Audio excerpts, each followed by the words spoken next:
33 minutos pasan de las 8 de la mañana, ya estamos en el estudio con Ignacio Randonea, integrante de Madres y Familiares de Detenidos Desaparecidos. Ignacio, buen día y gracias por acompañarnos. Buen día y gracias a ustedes por la invitación. Bueno, Ignacio, queremos arrancar por la convocatoria junto a otras 47 organizaciones a marchar mañana en la tarde bajo la consigna a 6 meses de su hallazgo, que nos digan quién es, en referencia a los restos hallados en el batallón 14. Bueno, ¿cuáles son los impedimentos a nivel de las instituciones que están trabajando? Nos referimos concretamente a los grupos de antropólogos de aquí de Córdoba para dar con la identidad de estos restos. Bueno, el tema del ADN es que se puede extraer de familiares, para comparar, de familiares, cuanto más cercano es más preciso. En la medida que se empezaron a tomar las muestras de sangre, o sea, la técnica del ADN se empezó a utilizar muy posterior a las desapariciones forzadas, ¿qué es lo que ha pasado? Muchos familiares han ido muriendo. Claro. Cuanto más pasaba el tiempo, menos posibilidades tenés de obtener muestras de familiares. Y en este caso es lo que está pasando, o sea, el entorno familiar más cercano ya murió, o sea, su padre, su madre, hermanos. Entonces, las muestras de ADN cuestan encontrar, claro, en la familia como para poder comparar. Por ejemplo, padre, madre o hijos dan un puntaje de 10. Hermanos ya da un puntaje de 5. Sobrinos ya dan un puntaje de 1,5. O sea, claro, va disminuyendo. Entonces, tenés que obtener más muestras de familiares más lejanos para poder llegar a un puntaje que permita individualizarlo. Pero el tema no está ahí, porque ese es el trabajo que hacemos nosotros para recuperarlos. El tema está en la obligación del Estado en dar respuestas. O sea, nuestros familiares no desaparecieron por un accidente de avión o por un accidente de tren. Fue un accionar planificado desde el Estado, efectuado por las Fuerzas Armadas. Fue planificado, fue documentado. Por lo tanto, es el Estado que debe dar la respuesta. No nos corresponde a nosotros dar la respuesta. Es el Estado. Son las Fuerzas Armadas que fueron quienes planificaron su detención, su tortura, su muerte y su posterior desaparición, que saben quién es. Muestra de eso, Ignacio, son los restos hallados en el batallón 14, estaban enterrados de una forma para evitar que se encontraran. O sea, para evitar que se encontraran, inclusive... Planificado. Inclusive en aquel momento, para evitar de que fueran identificados, claro, porque la cal la ponían precisamente para destruir todo el tejido blando, que era lo que permitía en aquel momento identificarlos. Entonces, las respuestas las tienen las Fuerzas Armadas. Las Fuerzas Armadas, si tuvieran voluntad, nos dicen inmediatamente quién es, y nos dicen a su vez dónde están el resto de nuestros familiares. O sea, estamos viviendo un aspecto, otro aspecto perverso de lo que es la desaparición forzada, ¿no? Encontrar a una familiar nuestra y no podemos darle el nombre, no podemos saber quién es. No, es la primera vez que esto pasa. Es la primera vez que nos sucede acá en Uruguay. Pero tú me preguntabas, perdón. ¿Pensás que en este caso saben quién es? Perfectamente, fue todo documentado. La Fuerza Armada, lo hemos dicho muchas veces, hay millones de documentos que están guardados. Todo el accionar represivo lo fueron documentando. No es que nosotros lo suponemos, sabemos que existe. Por ejemplo, nos dijeron toda la vida, no, al final de la dictadura hubo una orden de destruir toda la documentación. Pero después descubrimos que era mentira. ¿Por qué? Porque empezaron a microfilmar a finales de la dictadura la documentación y siguieron microfilmándola hasta 2004. Por lo menos nos consta a nosotros, porque es lo que conocemos de los archivos microfilmados que se conocen. Pero de esos archivos conocemos menos de la mitad. ¿Dónde está el resto? Hemos hecho solicitud de acceso a la información a Presidencia, al Ministerio de Defensa, y nos contestan de una forma completamente impersonal. La Fuerza Aérea no los tiene, la Armada tampoco los tiene, el Ejército tampoco los tiene, Servicio de Inteligencia tampoco los tiene. Se evaporaron. No hay una responsabilidad, el gobierno no asume la responsabilidad de que esa documentación, si existió, y nosotros le proporcionamos la prueba de que había existido, que esa información existía, de buscarla. O sea, hay una total irresponsabilidad de parte del Ministerio en cuanto a la búsqueda de información. No puede ser que un ministro te conteste: toda información que a mí me llegue yo se la proporciono. Y la responsabilidad como ministro, ¿dónde está? Ignacio, en ese sentido, ahora vamos a profundizar en el tema archivos, pero cuando se hace, ¿no?, esta movilización de mañana y ustedes dicen, no, bueno, que nos digan quién es, en definitiva es un llamado más concreto a García para que le hable a las Fuerzas Armadas. Es un llamado a toda la institución, al Estado, que nos debe dar respuesta. Esto es responsabilidad del Estado. Y como lo decía antes, los hicieron desaparecer, fue el Estado que hizo desaparecer a nuestros familiares. Y si hubiera realmente una voluntad política, debería existir la orden del presidente de la República junto con el ministro de Defensa, que son las máximas autoridades de las Fuerzas Armadas, de que entreguen toda la información. ¿Por qué se niegan a dar esa orden? Esto contradice en parte lo que dice el ministro García, que ha sido la gestión más transparente en materia justamente de desaparecidos. El ministro ha dicho muchas cosas y no dice el contenido, porque dice: hemos sido el ministerio más transparente, hemos contestado tantas solicitudes de acceso a la información, pero no dice qué contenía la respuesta. Porque es verdad, nos han contestado muchas solicitudes de acceso a la información, pero la mayoría, en cuanto a información sensible, nos dicen: no existe, no la tenemos. Es una forma de contestar, no miente, pero no está yendo al fondo, porque no dice que no está entregando ninguna información, dice que contestó. Y eso de que ha sido lo más transparente, no sé hasta dónde, en qué se basa, por un archivito que dice que habían encontrado en un cuartel, que fue lo único que entregó, porque después ha entregado tribunales de honor, ha entregado cosas legajos, que también lo recibimos de gobiernos anteriores. Porque vamos a entendernos, esto no lo inventó esta actual administración. La ley de acceso a la información es de periodos anteriores. La pelea de madres y familiares pidiendo información no viene con este gobierno, la venimos haciendo desde que desaparecieron nuestros familiares.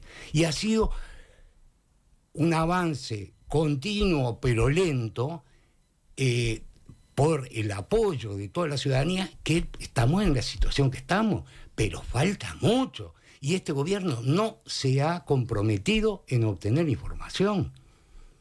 ¿Cómo ha sido el vínculo de familiares con el actual ministro? ¿Las veces que han pedido reunión los ha recibido? ¿Ha colaborado? Las veces que con el ministro tuvimos una sola entrevista, nos recibió bien, tuvimos un buen diálogo, cordial. Fundamentalmente tenemos con el diálogo mayor con el director de Asuntos Administrativos, que es lo que es Cipriano Goñi, el doctor Cipriano Goñi, que es encargado de la parte documental, que es con quien hemos tenido más trato. El trato es cordial, pero el tema de fondo está, por más cordial que seas, en la medida que no nos dan la información, ¿a dónde vamos? Y ya estamos en el 4º año de gobierno y las cosas imprescindibles no aparecen. Cuando hemos dado las pruebas de que la documentación que solicitamos existen. Por ejemplo, hubo una solicitud de acceso a la información donde pedimos la libreta de anotaciones personales de los oficiales de aquella época. Nos dicen no. La contestación del ejército nos dicen no, eso se lo lleva a cada uno. Y como ejemplo de eso, o casualidad, en Mercado Libre aparece una libreta a la venta.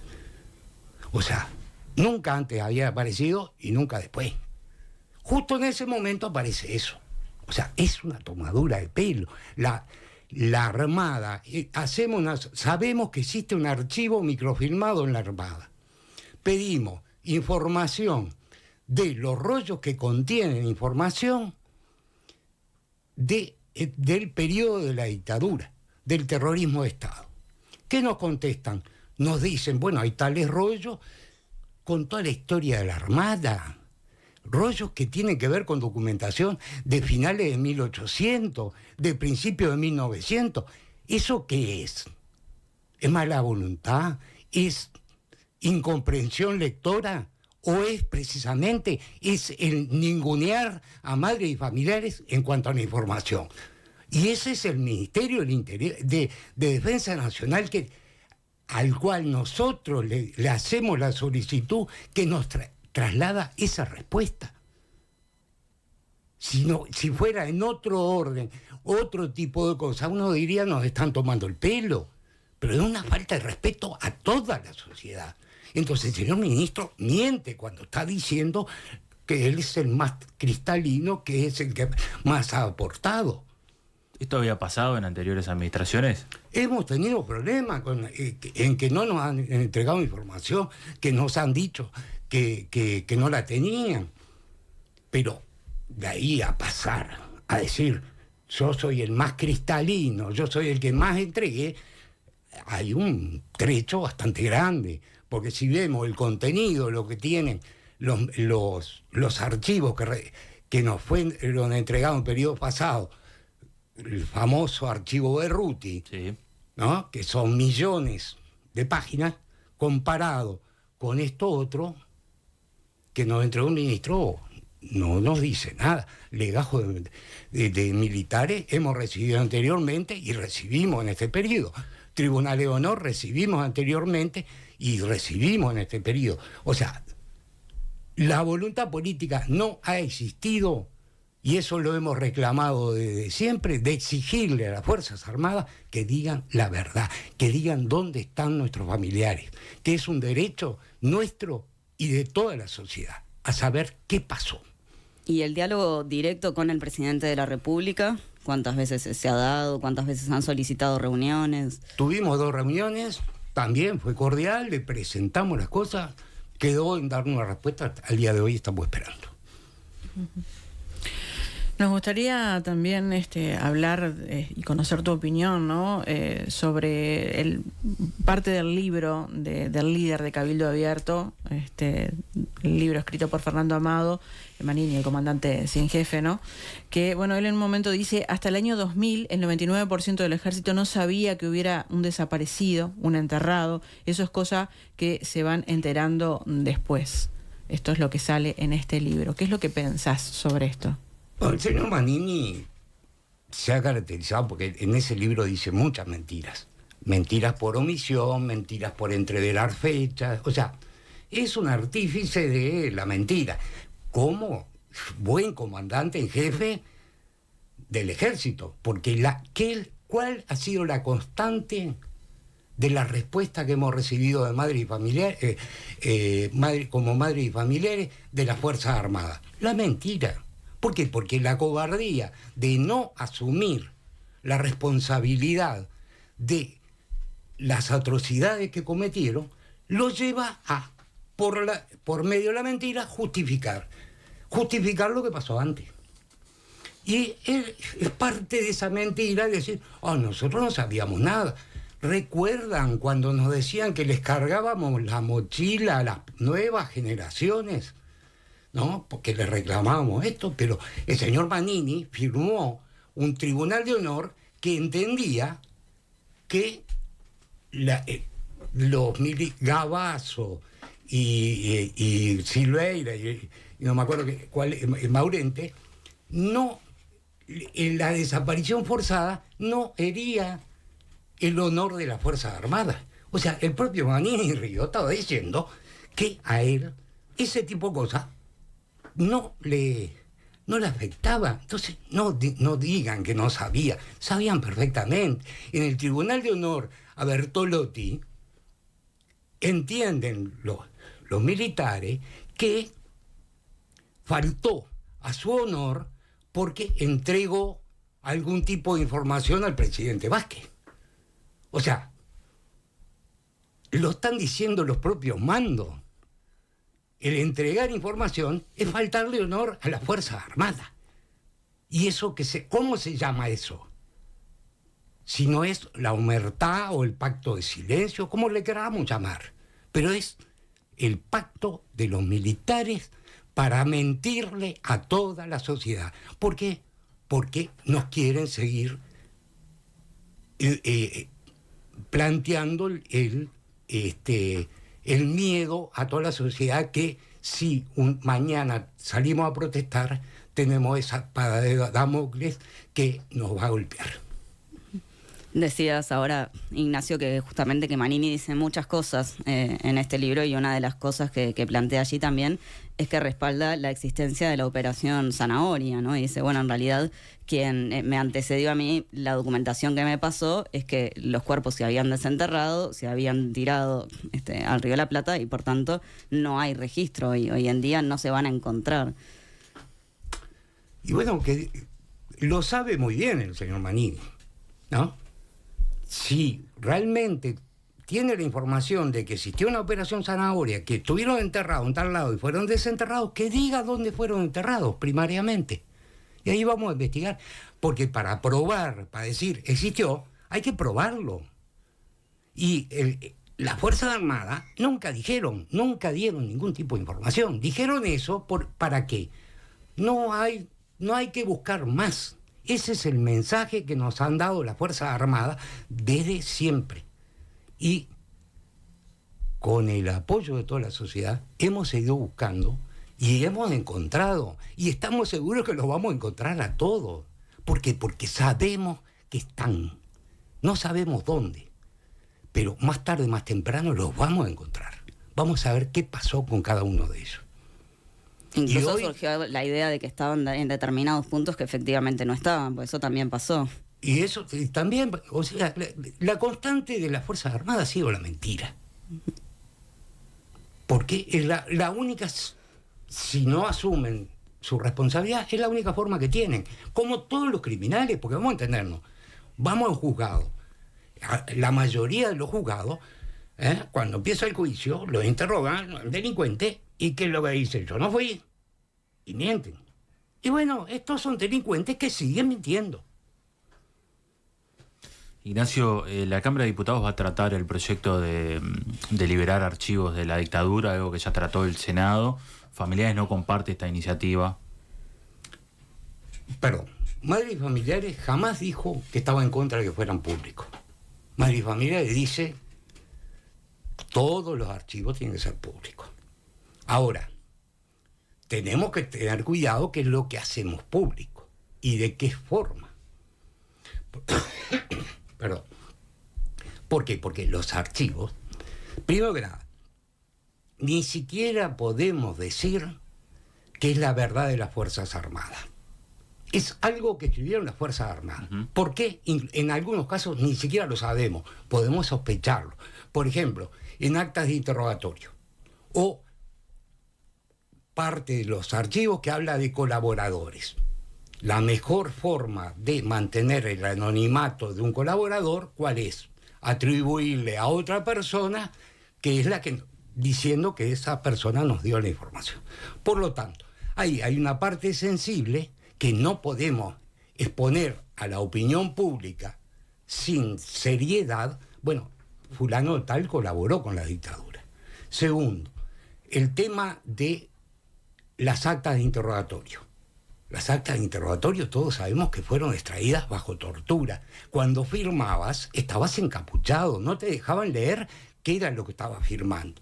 Entonces, como algo legal, no tiene ningún tipo de validez. Entonces, hacerlo público, ¿para qué? Otro aspecto, no nos olvidemos que esto, porque el ministro se calla la boca cuando larga esto, que los archivos deben ser públicos, de que son archivos que inclusive tienen espionaje en democracia. O sea, hay fichas de ciudadanos elaboradas avanzado el año 90, donde se siguieron seguían siguiendo a las personas. O sea, había todo un sistema de espionaje. Tenemos actas de ocupaciones de los liceos de los años 90 firmadas por estudiantes que eran menores. Eso también tiene que ser público. En el fichero general del CID, 230 y pico de mil fichas. Tenemos fichas de niños de aquel momento, gurises que tenían 6, 7 años. También lo tiramos así, lo volanteamos y decimos, digo, hay responsabilidades que se deben asumir. No es, o sea, como madre y familiares decimos, todos los archivos deben ser públicos, pero también decimos, el señor ministro impulsa este proyecto para hacerlos públicos cuando ya la universidad está trabajando, la Institución Nacional de Derechos Humanos está trabajando y haciéndolos públicos. Y lo que le corresponde al ministro es aportar más documentación. ¿Qué le hemos dicho? Esto existe, está bajo su órbita, búsquelos. A esa parte no. Esa parte, la parte medular, la parte esencial para el ministro, eso no existe para él. No asume su responsabilidad, entonces es lo que obtuvieron otros gobiernos, yo quiero hacerlo público. ¿Por qué? Porque está jugando en la politiquería más barata de yo soy el que hago más. Me quiero sacar rédito con este tema, cuando este tema debería ser política de Estado, donde los partidos políticos no busquen sacar réditos para su chacrita. Tendrían que tener un poco más de altura los gobernantes para generar políticas de Estado. Ignacio García lo que dice es que bueno, que es un proyecto que brinda garantías. Él lo que dice es que bueno, lo que tú mencionabas, ¿no? Que bajo tortura te hacían firmar un papel y vos no podías leer la declaración que estaban haciendo firmar. Él lo que dice es que la identidad de estas personas no se va a revelar. En el proyecto hay algo explícito que diga que justamente esto no se va a decir. Menciona específicamente que se va a respetar la identidad. Lo que está tratando la Comisión de Diputados es incluir la ley de protección de datos personales, pero a su vez la ley de acceso a la información, porque hay una parte que dice que la información no debe herir la sensibilidad de las personas. La 18.381 creo que es. Recién en diputados se está dando un debate un poco más profundo sobre el tema y bueno, esperemos que salga un proyecto de ley que proteja a todas las víctimas, ¿no? Porque no nos olvidemos que las víctimas no fueron solo los desaparecidos, los que estuvieron presos, sino que fue toda la sociedad. Y cuando hablamos de 230 y pico mil fichas, se imaginan que no estamos hablando de un porcentaje mínimo de la sociedad, ¿no? Y ahí se dicen cosas que pueden ser ciertas y otras que sabemos que son mentiras. Ignacio, para cerrar, ¿cuál es tu opinión? Ayer conocimos, bueno, que el Tribunal de Apelaciones en lo civil determinó que Ferro tenía que cobrar los 4 millones de pesos que no pudo cobrar en algunos momentos cuando no se presentó, ¿no? Allí a dar su parte de vida, ¿no? ¿Cómo recibís esta noticia? Y bueno, esos son los aspectos legales que el Uruguay todavía no hemos resuelto, porque, digamos, Ferro cobró su jubilación estando prófugo durante X tiempo, hasta que le exigieron que presentara los certificados de vida, que es lo que le exigían a todos los militares y todas las personas, los uruguayos que están en el exterior cobrando jubilaciones. Sí. Yo recuerdo mi madre cuando estaba viviendo en Argentina, en Venezuela, cada 6 meses tenía que presentar un certificado de fe de vida. Y bueno, lo de la justicia realmente no sé en qué se basa este fallo, si está bien, está mal, no tengo elementos legales para opinar. Lo que sí es lamentable que se le dé la razón a un criminal que sabemos que estaba fugado, porque no tenía no podía cobrar porque se estaba fugando de la justicia, ¿no? Y eso es lo absurdo. Como es absurdo también que haya otros militares que son prófugos de la justicia, que ahora no se les pide la fe de vida y cobran la jubilación. Eso es realmente... Y esas son medidas nuevas, porque hasta hace pocos años se le exigía la fe de vida y ahora no. ¿En quiénes estás pensando concretamente, Ignacio, cuando decís esto? No tengo los nombres en mente, pero sé que hay prófugos que están... uno de ellos, Mato Narbondo, que está en Brasil, ¿no? Ahora me acuerdo de él, pero hay otros que están en España. Bien, mañana entonces es esta convocatoria de madres y familiares. ¿Puedes recordarnos la hora y el lugar? Bueno, mañana nos vamos a estar concentrando 18:30 frente a la universidad y marcharemos hasta la Plaza Libertad y ahí, bueno, leeremos una pequeña proclama y, bueno, nos retiramos. Ignacio Randonea de Madres y Familiares, muchas gracias por esta mañana. Gracias a ustedes. Muchas gracias.